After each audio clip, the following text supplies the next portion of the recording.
Ngayon natin i-check ang ating isa sa mga guyabano na ating na-harvest kahapon. Ayun, oh. Sige lang kung medyo. May part na hindi pwede, pero may part din na maganda siya.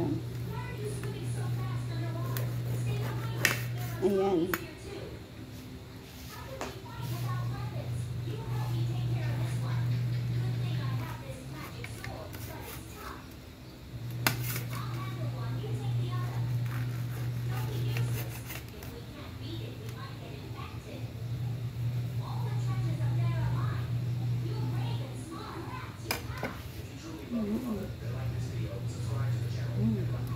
Tamis.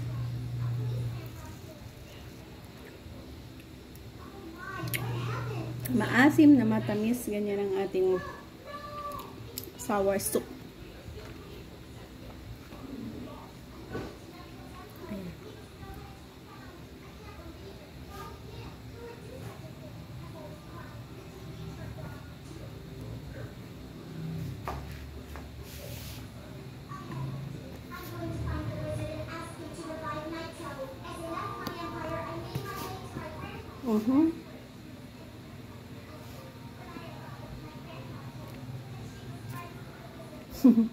Inaanggulo natin para kunan ng